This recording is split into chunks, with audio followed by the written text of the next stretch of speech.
Court, now sitting in Commonwealth, within the court of Commonwealth. Draw near, give your attention, and you shall be heard. Now sitting in Commonwealth of Massachusetts, court is now open, please be seated. Good morning. SJC-10392, Commonwealth. Good morning, Your Honor. Just one moment.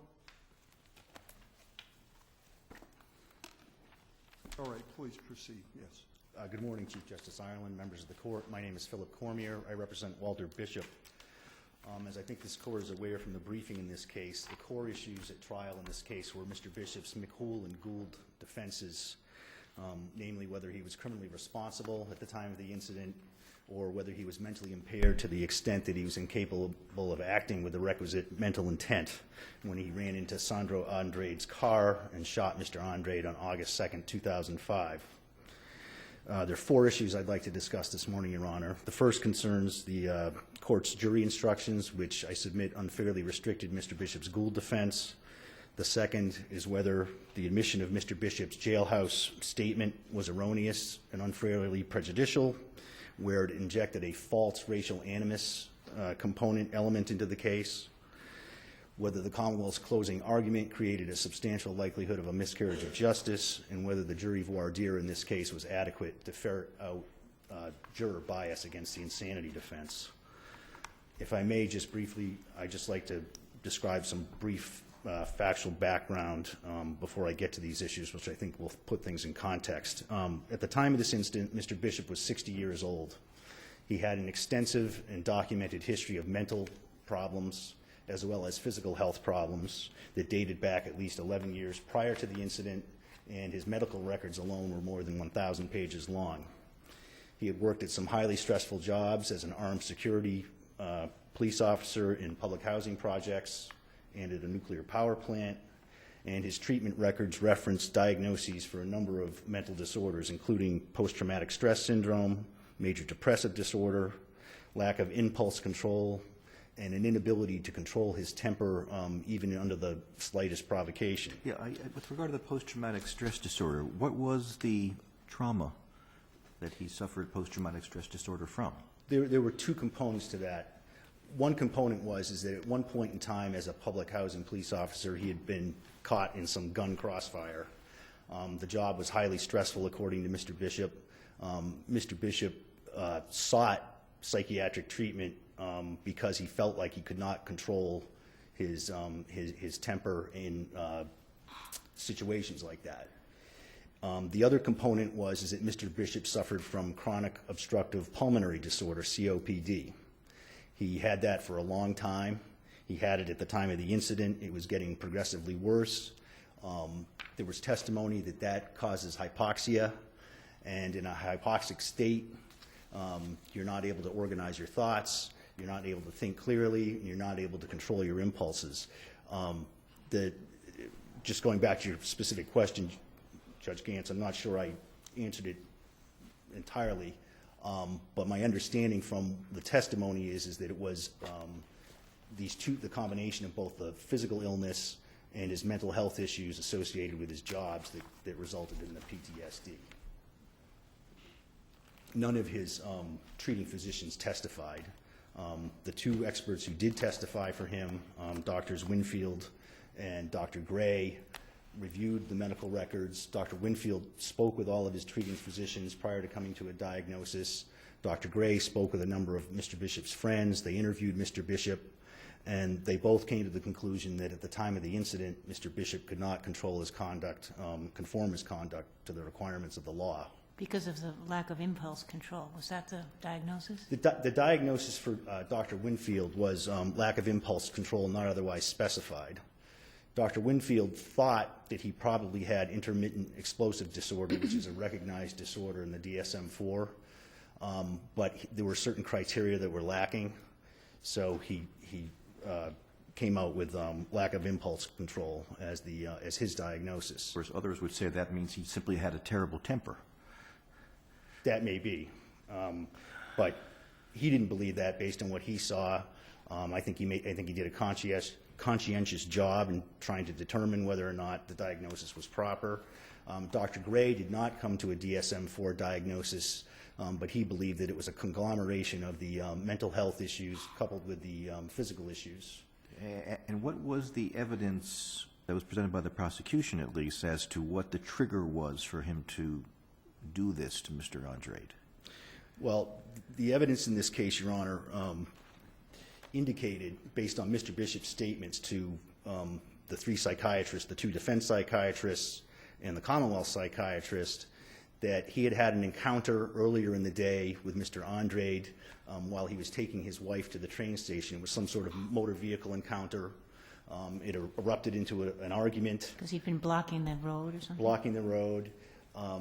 Mr. Bishop was extremely upset. During that argument, Mr. Andrade told Mr. Bishop that he knew where he lived. Mr. Bishop became terrified that Mr. Andrade was going to track him down and kill him and his wife. And then after... But that came solely from him, I gather. That did come solely from him. And his wife did not testify to that. His wife didn't testify. His wife, however, was interviewed by the psychiatrists in her... But there was no corroboration from the wife, who I guess would have been present for that, had it happened. That she did not testify, you're correct. So the jury arguably could have not credited that.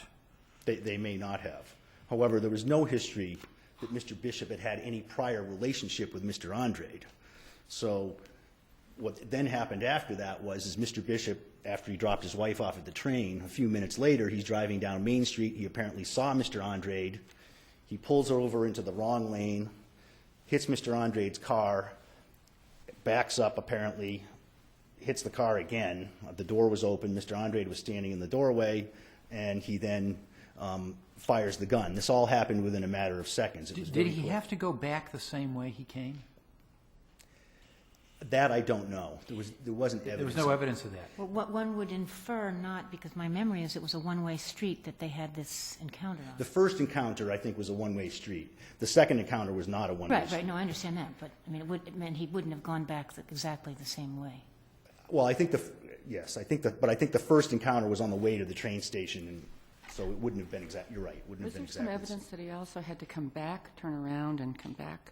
Yes, there was some evidence. A witness named Louis McPhee testified that he saw Mr. Andrade drive by, going northbound, turn around in a church parking lot, and then come back down the street southbound in the wrong lane before he hit Mr. Andrade's car.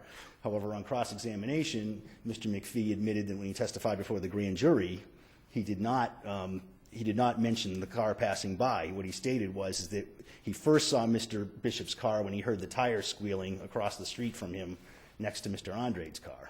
Was there any evidence as to the amount of time between Mr. Bishop first seeing Mr. Andrade and the next time he saw him? There's no clear evidence as to how much time passed. I think that based on the distances, it probably was somewhere in the manner of 10 to 15 minutes, possibly. And all the while, he's fuming. Well, he may be fuming. Dr. Winfield testified that he was in a terrified state. It was a state that, that started and erupted during the first encounter, and that he was unable to get himself out of that state.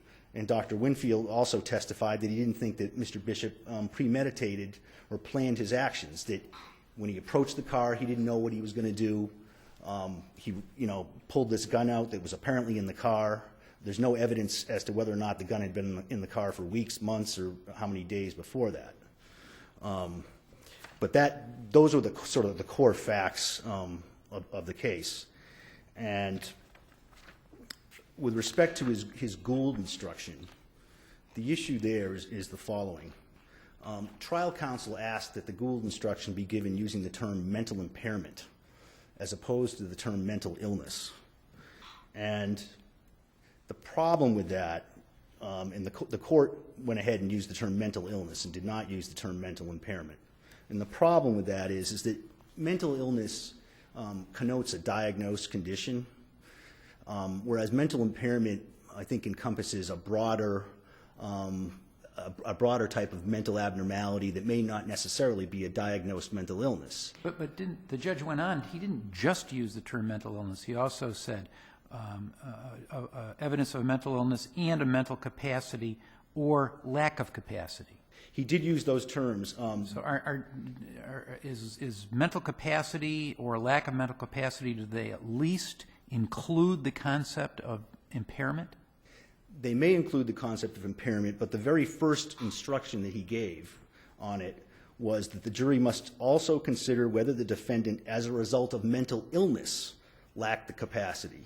Is it your argument that, particularly in this case, which had a lack of criminal responsibility aspect to it, obviously, the problem was highlighted because this instruction said if you reject that, go on here, but it seems to be returning to the same theme? It's a little bit circular in that, correct, in that sense. In other words, the jury here could have found that they rejected, obviously did reject Mr. Bishop's McCool defense.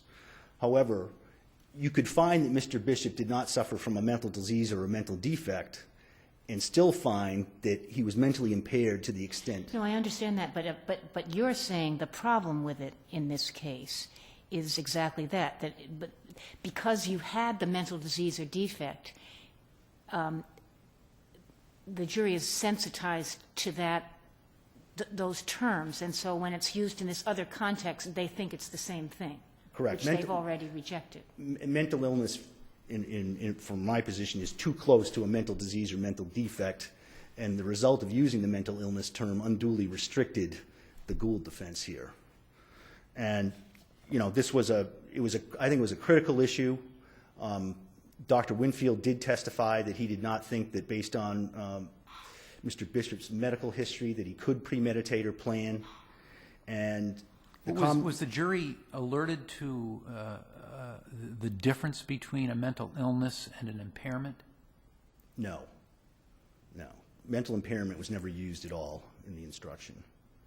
No, I mean in the course of the expert testimony. No, I don't believe. I I shouldn't answer that. I'm not sure, Your Honor.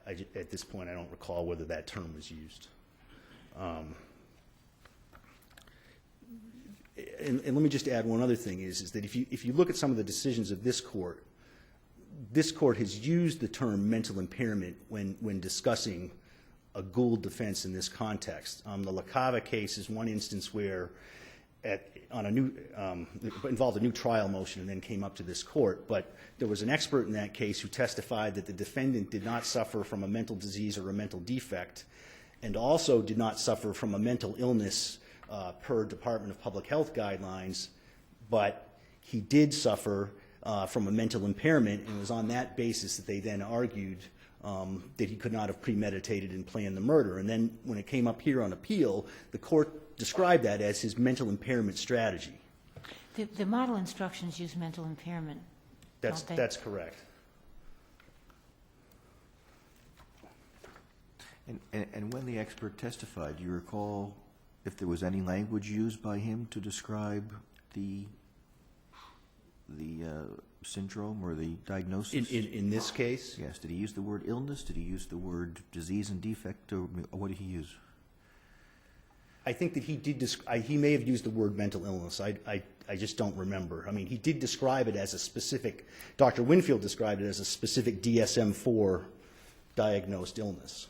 Well, but weren't some of he had a bunch of different conditions that were mentioned in DSM-4, and were some of them mental illnesses and some of them mental disorders? I believe that the diagnosis that Dr. Winfield came to was a mental illness, not a mental disorder. But I'm not positive about that. Yeah, but I guess the essential question is, assuming you're right that it may have been error, do we assume the jury are linguists and are sensitive to this distinction between mental illness and mental impairment when there's never a definition given? Well, I think that a reasonable juror would interpret the term mental impairment as being covering a broader spectrum of mental problems than a mental illness, and so what I'm saying is that by using the term mental illness, it restricted the jury in terms of what it could look at. If the jury, in other words, if the jury thought that mental illness was synonymous with a mental disease or mental defect, and it rejected his McHool defense on that grounds, then it would have no reason to go any further when it got to the Gould instruction. On the other hand, if it had been told that you can consider a mental impairment even if it doesn't constitute a diagnosable mental illness, that would have provided the basis that we were looking for. Okay, but it's not contradictory because McCool has a second element which the jury may have rejected. I agree with that. That's true. They may have found that he suffered from a mental disease or defect, but still could conform his conduct to the requirements of the law. Are you also arguing that the language in the Gould instruction where he said, and mental capacity or lack of capacity ties into the previous instruction that capacity refers to the capacity to conform his conduct to the requirements of the law?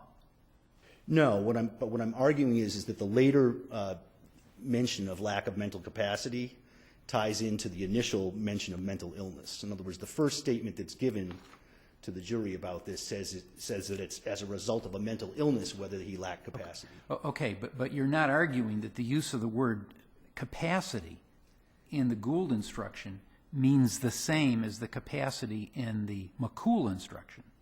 No, I'm not saying Not about conforming your conduct. No. Okay. You know. So what does mental capacity or lack of capacity mean in the Gould instruction as the judge used it? What it means is that he's saying that the question is whether or not the person has the capacity to premeditate or plan. Well, isn't that just as good as impairment? No, because he says that it has to be as a result of a mental illness, not as a result of a mental impairment. How does he say that the mental illness has to refer to or be the capacity? If you look at pages 75 to 76 in Volume 4 of the transcript. And so the very first statement about this is, if the defendant is found criminally responsible by the jury must also consider whether the defendant, as a result of a mental illness, lacked the capacity to have the intent, knowledge, or state of mind necessary for the particular form of murder you were considering or necessary for any of the other charges you were considering. I read it a little differently. It says, in the evidence, including evidence of mental illness and mental capacity or lack of capacity, in determining whether the Commonwealth has proved beyond a reasonable doubt that the defendant has the intent, knowledge, or state of mind. I think that comes later in the instruction, Your Honor. It's the next paragraph. Yeah. Yeah, but that's the Gould instruction, isn't it? The first part is part of the Gould instruction. They're But- both the but- Gould instruction. But when you read it as a whole, the phrase, the terms mental illness and mental capacity or lack of capacity, they're not tied together, are they? I think they are as a result of the first paragraph.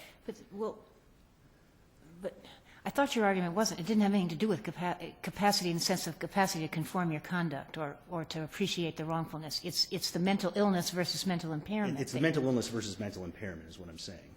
Yeah. So the mental capacity or lack of capacity means something else. It means something other than mental illness.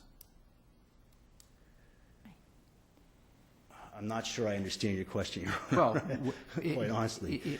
What's the difference between mental illness and mental impairment? I think the difference between mental illness and mental impairment in this case is that the jury may well have viewed mental illness as a diagnosed condition as opposed to somebody who is merely mentally impaired. You can be mentally impaired and not be mentally ill. And you can lack mental capacity, quite apart from being mentally ill. It's something that the jury can consider in determining whether or not the Commonwealth has met its burden of proof. I agree with that only insofar as, except for the fact that in this case the court did tie it to mental illness in the first paragraph. Okay. With respect to the statement about The jailhouse statement? Yes, the jailhouse statement. Was there any limiting instruction, the purpose of this is really about that I was in here for I mean, anything sort of saying race No. isn't an issue here? I No. don't, There was was no- race an issue in the case? Well, it was injected into the case, and I submit it was Through the statement? through the statement. Okay, and the Commonwealth argued that it was the motive for the killing. However, there was no other evidence that Mr. Bishop had ever acted with any racial animosity toward anyone, either before or after. But what was the racial makeup or the ethnic makeup of the victim?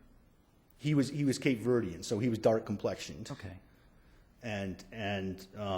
But, you know, there was no evidence, for instance, if you take a look at the Garcia case, that's a case where, that the Commonwealth relies on, but that's a case where the defendant, you know, hours before the murder, professed his dislike for Cambodians, and then went out and killed somebody he thought was Cambodian, and that statement was allowed to come in.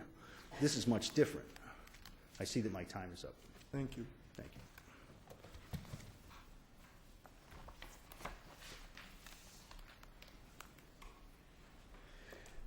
May it please the court, John Bradley for the Commonwealth. I was also lead counsel for the Commonwealth at trial in this case.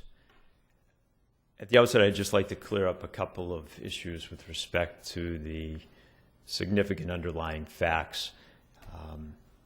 On the morning in question, there was evidence of a prior encounter between the victim and the defendant. However, the only evidence concerning that prior encounter really came through the defendant through his psychiatrist, and the defendant indicated that his progress was impeded as he attempted to drive up a one-way street by the victim, that the victim had made various threats to him, that he knew where the defendant lived, and that he had motioned to him with his hand as if it were a gun and threatened him in that regard. The defendant, who was with his wife, then went on his way. He dropped her off at the train station, which was located a fairly short distance away. And there was evidence that his wife was very upset with him for losing his temper, that instead of waiting for the train when they arrived at the train station, his wife abruptly got out of the car and stormed off. And at that point, the defendant started to drive home. We don't know exactly the route of travel that he took on his way home, but we do know that he found himself traveling south on Main Street when he inferentially spotted the victim. There was evidence that the defendant drove south on Main Street, that after passing the victim's car, he traveled a very short distance and turned his silver Chevrolet Blazer around. He then proceeded back towards the victim's car, entered the wrong lane of travel, drove up to the victim's car and actually hit the victim's car. At that very moment, the victim was in the process of removing his young daughter from her car seat in the back seat area of the car. The defendant then, having drove just a little bit past the victim's car, threw it in reverse, backed up, struck the car a second time. And that's all going to what? I mean, It's all going to premeditation, Your Honor. And at that point, and we're talking a distance of only maybe 3 to 4 feet away, he pulled out a gun, and he was unlicensed to carry at the time, but he pulled out a gun and he fired multiple shots. The evidence was he struck the victim twice. One blow was a grazing blow just above the right temple area, and the other blow was a fatal blow that struck him in the right temple and perforated his brain. The defendant then drove off in a southerly direction on Main Street in Brockton at a high rate of speed, and was located by the police at his residence a short time later. There was a witness who had identified 3 of the letters, I believe, from the defendant's license plate number, and there was some evidence that when the defendant arrived home, he had attempted to clean off his car. There was evidence of paint transfer on the car, and there was evidence of some blood spatter on the car as well. When the police searched the residence, they found a .32 caliber C-Camp handgun that could have been the murder weapon, but was not definitively identified through ballistics. as the murder weapon. Is your point that if there was an error, it doesn't matter because there was overwhelming evidence of premeditation? I'm just not sure. Well, a couple things, Your Honor, I guess, in outlining the facts. We didn't have an eyewitness to this case in the sense that someone could say that's the guy who fired the fatal shots. The evidence of identification, even though identification was not the pivotal issue at trial, was circumstantial. And I guess that relates to the second issue I intend to argue. But in terms of the judge's instructions, and Justice Spina has already hit on the thrust of my argument already, although the judge did not use the word impairment, to the extent that the word impairment would be required in these circumstances, I think he gave the jury the functional equivalent. He said mental illness, or mental capacity, or lack of mental capacity. And this was a case that was tried on the premise that the defendant was not criminally responsible for his actions.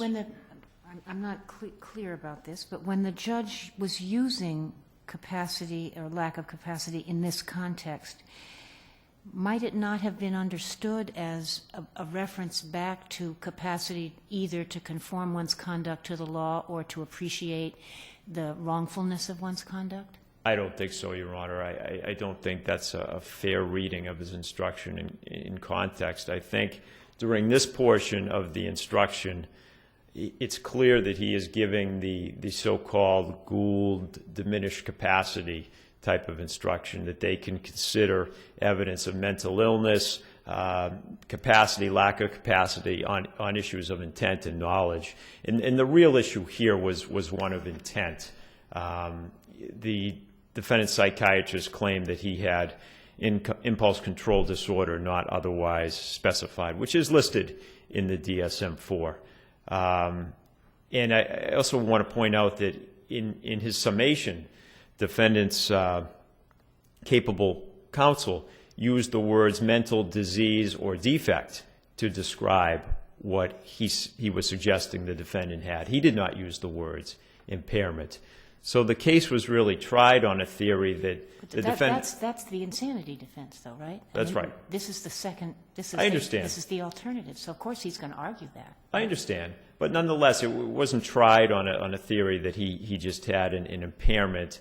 I guess if that differs in a significant way from a mental illness or a mental disease or a mental defect or a lack of mental capacity. I mean, I think a lot of words are used to describe these various conditions that are listed in the DSM-IV, but I'm not sure that there's really a significant difference in meaning between any of them. Was there any expert testimony that tried to make a difference between illness or disease or defect? No, Your Honor, there wasn't.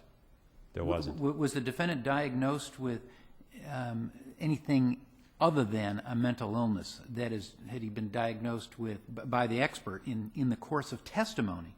Did the jury hear that an expert had diagnosed him as having a disease or any disorder? Or was it just a mental illness? Again, there were different words used, Your Honor. Do you remember what they were? Mental disease and mental illness were the words I remember being used the majority of time throughout the trial. I don't remember the word impairment coming up in the trial. In fact, I can tell you, and I don't remember which expert it was, whether it was Winfield or Gray, responded to a question from defense counsel that in layman's terms he believed the defendant was crazy, which I think would smack more of a mental illness than something arguably lighter, such as a mental impairment. So for all of those reasons, I would submit to the court that there was no error at all. Our case law does not require that a specific word be used when giving the Gould instruction. I do acknowledge that the model instructions use the word impairment. Whether that's the right word or not, I don't know. Again, I'm not sure there's a tremendous difference between any of the terms that we've used today. But the bottom line, I would suggest, is that the jury got the message. They understood from the judge's instructions what the issue was, and what standard they were to apply in appraising the issue of whether the defendant had the requisite intent or not. Moving along to the second issue, which was the statement made by the defendant to a fellow inmate at the Plymouth County House of Correction whose last Was there name... any evidence, I take it you argued this in your closing? Yes. Was there anything other than this one statement on which to base a claim of racial animus? No, Your Honor. No, there wasn't. And I did argue it in my closing, but it wasn't my overarching theme. This was a case... Fighting words, however. I'm sorry? I mean, it's a pretty powerful... No question. Powerful stuff, and that's why I sought to admit it. But you have to look at... I thought you wanted to admit it for the other part, basically, not? I wanted to admit it for three reasons. Number one, it was an admission. Number two, it went to motive. And number three, in my view, it undercut to some degree the insanity defense, the claim of the ability to conform his conduct to the requirements of the law. Now, looking at the totality of the evidence, again, we don't have an eyewitness and we don't have a clear-cut motive. The only explanation we have as to what caused this awful event came from the defendant. But as to your three, he was in jail for shooting a black man. That's why he was in jail. That's right. He was charged with shooting a black man. He was charged with shooting a man who happened to be black. Yes. So it's not powerful evidence that he did the crime as opposed to the reason he happens to be in jail. Well, I mean, that's certainly one way you could argue it, Your Honor. That's an inference you could draw. That's not the inference that I suggested. But what inference should we draw from the fact that you do a murder investigation and you can't find any evidence apart from this of racial animus? I mean, if a person truly has racial animus and you're doing a reasonable investigation, you would think you'd be able to dig up something that would suggest it. It's a bit troubling that this is the only evidence, the statement here in this context is the only statement you have of racial animus. Well, I disagree, Your Honor, respectfully. Number one, it was something that came to light many months after the crime. Which means that that was not a governing view of the investigation or of even the prosecution. No, initially it wasn't. All we had to go on was this was the product of a, colloquially speaking, a road rage encounter. But I thought you didn't learn of the road rage information until his psychiatrist testified. No, Your Honor. We had a statement, a lengthy statement given by this defendant that wherein I assented to a motion to suppress because we agreed that his Fifth Amendment rights had been violated. So this came to you through his suppressed statement? Yes. Okay. Yes. So you knew of it, but it was not part of the evidence at trial. Well, I knew more, but I didn't know about the statement to the inmate. That happened many months later. But I knew about the version of events. The road rage version. Yes. But we couldn't offer that to the jury. So you had this horribly violent, tragic event without a really solid explanation as to what caused it. But the only solid explanation you have what causes this one statement? No, you had a road rage encounter, Your Honor, which I do think was... Right, no, okay. I'm sorry. You say without a solid explanation because you're saying because the road rage wasn't available to you to use at trials, at least at that point. Is that right? Yeah, right. Okay, I'm sorry. I didn't mean to. So we had, as the evidence evolved, we had a road rage encounter as offered up through the defendant. We knew there was a prior encounter, which made the defendant angry, inferably. And we have the subsequent statement, which indicated that he may have harbored some type of racial animus towards the victim. And I didn't argue to the jury that, hey, he killed this guy because of the color of his skin. What but did you say? It was part and parcel of the argument that, hey, he got into a He got into a road rage altercation. He was very upset. He was more upset because his wife was really mad at him. So he was doing a slow burn the entire time. What did you say about the race of I Mr. said, Andres? plus, we know that he has a racial animus towards the victim because of what he says after the fact. So it's admissible, I would suggest, for 3 reasons: as an admission, as evidence of motive, and because it undercuts, to some extent, the claim of lack of criminal responsibility. Unless the court has any other questions, I would... Was there any evidence about the ethnic or racial makeup of the inmate to whom he made this statement? He was blackmail, Your Honor. And was that made known to the jury? Yes. Yes.